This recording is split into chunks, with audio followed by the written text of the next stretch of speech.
Halo antusias people, kembali lagi dengan aku Salisa, belajar, berkembang, dan bermain. Pernah gak sih teman-teman kayak ngerasain kalau kita itu diberi waktu 24 jam sehari, itu tuh kayak merasa kurang. Apalagi kalau misalkan teman-teman di fase kayak lagi gemburan tugas, gemburan deadline, gemburan project-project lainnya. Bener gak sih? Jujur aja aku pernah mengalami masa itu. Masa dimana aku lagi bener-bener banyak tugas, aku bener-bener lagi banyak deadline, aku bener-bener banyak hal-hal yang mau aku kerjain. Dan iya, 24 jam itu kurang. Tapi sebenarnya teman-teman, waktu 24 jam itu sudah ideal. Siang dan sorenya, apalagi kita di Indonesia gitu ya. Dan juga memang sudah ditentukan seperti itu. Ya mau nggak mau, itulah kita sebagai manusia harus pintar-pintar untuk memanage waktu tersebut. Karena kita nggak bisa mengendalikan waktu, iya nggak sih? Kita nggak bisa kayak, waktu tungguin dong, aku lagi ngerjain ini, jangan cepet-cepet sore. Kan nggak bisa kayak gitu. Itulah bagaimana cara kita untuk pintar-pintar mengatur waktu. Dan bagaimana cara kita untuk memanfaatkan waktu tersebut sehingga waktu tersebut tidak terbuang sia-sia. Nah, gimana sih caranya kita untuk memanajemen time yang bagus, yang baik, dan sekiranya 24 jam itu bisa kita gunain buat hal-hal yang bermanfaat, terutama buat ngerjain tugas. Nah, di video kali ini aku akan membagikan pengalaman aku bagaimana cara aku untuk memanajemen time yang baik sebagai mahasiswa dan juga content creator. Oke, yang pertama adalah bagi waktu produktif kamu. Misalkan kamu produktif itu di jam berapa sampai jam berapa, dan yang sekiranya jam-jam rawan itu dari jam berapa sampai jam berapa.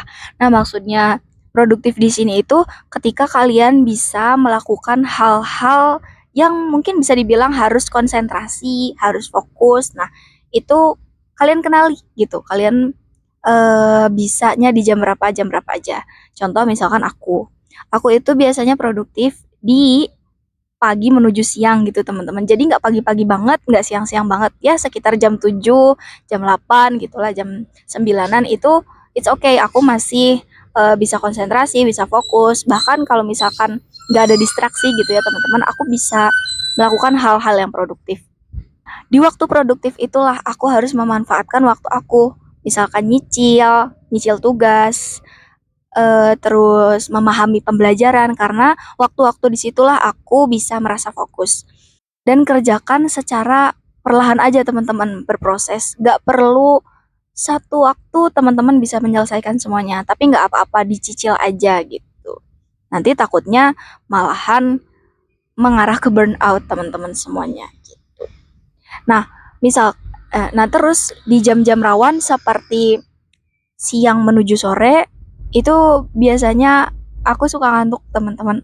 Aku suka ngantuk, aku juga sudah mulai susah konsentrasi, susah fokus karena eh, ini bukan waktu produktivitas aku.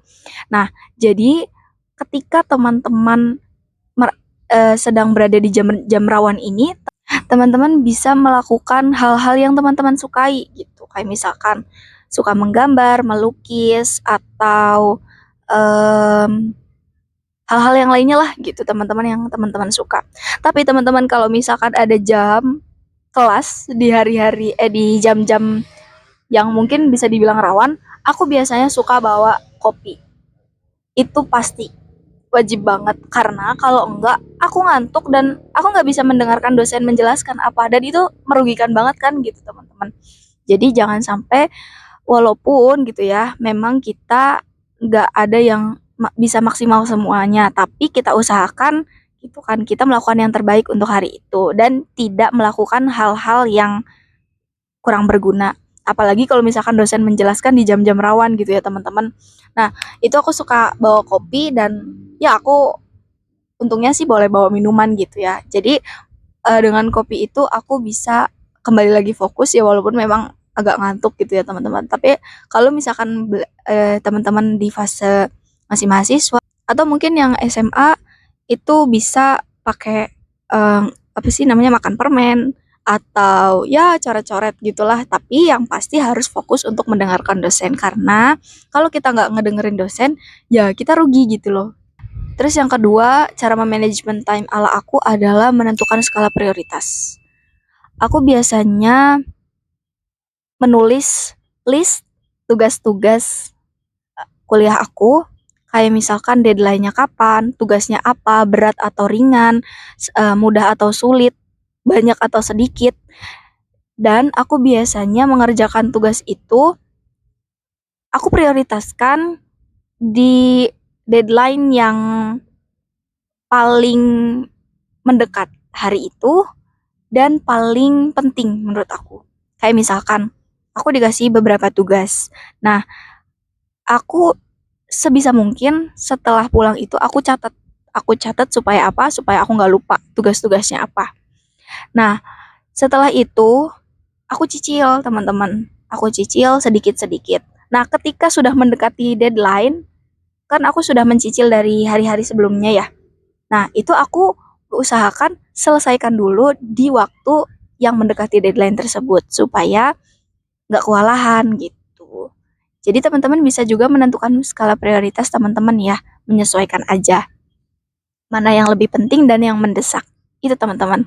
Supaya kita juga bisa mengerjakan dengan maksimal dan mendapatkan skor yang maksimal juga, begitu kan?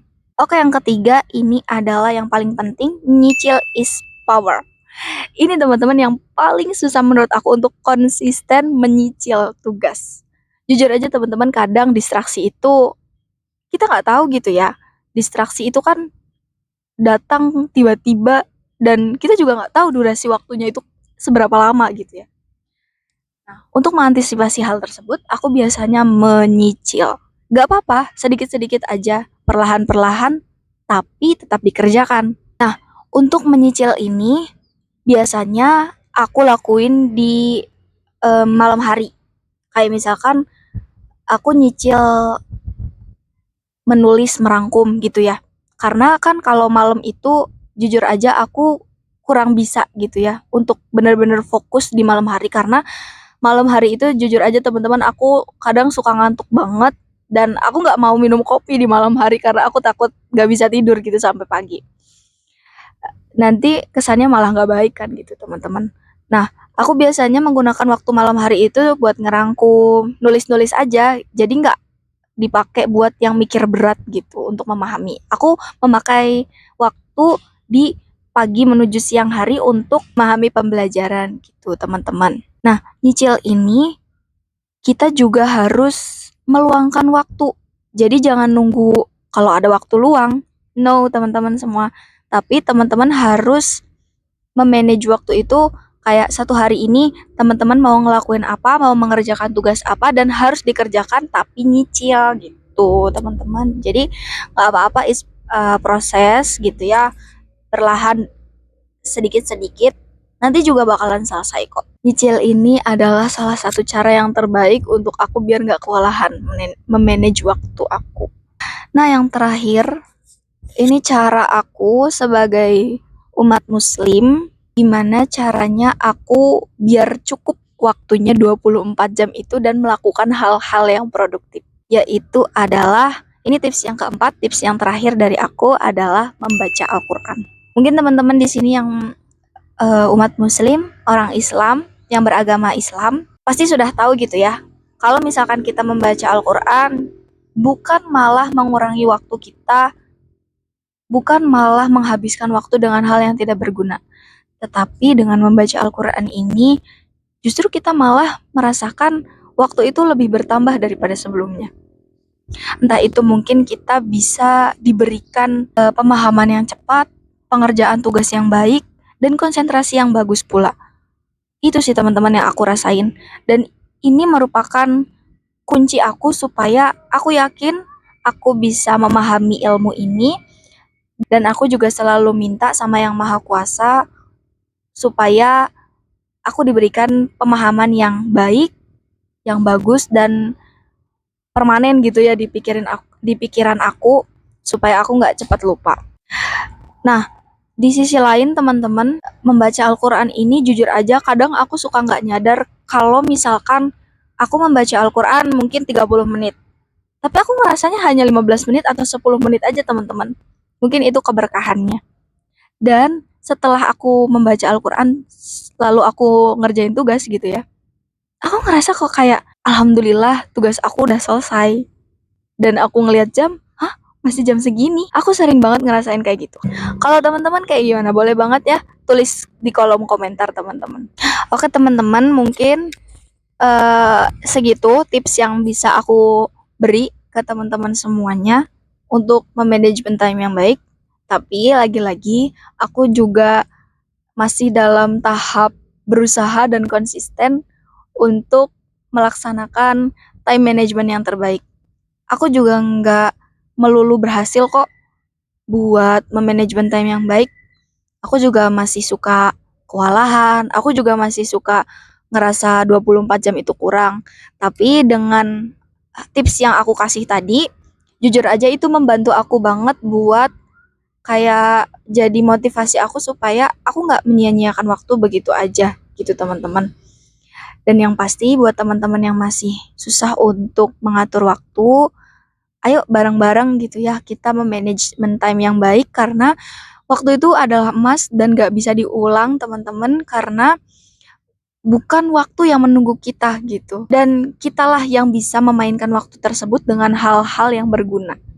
Dan tips yang sudah aku beri tadi tidak harus teman-teman bisa melakukan semuanya. Aku pun tidak memaksakan karena aku juga melakukan di batas kemampuan aku saja. Oke teman-teman, mungkin segitu aja video kali ini dan semoga membantu, semoga memotivasi. Jangan lupa like, comment, share, and subscribe.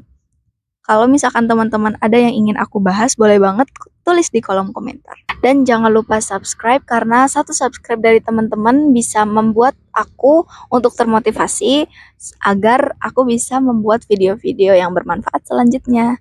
Dadah!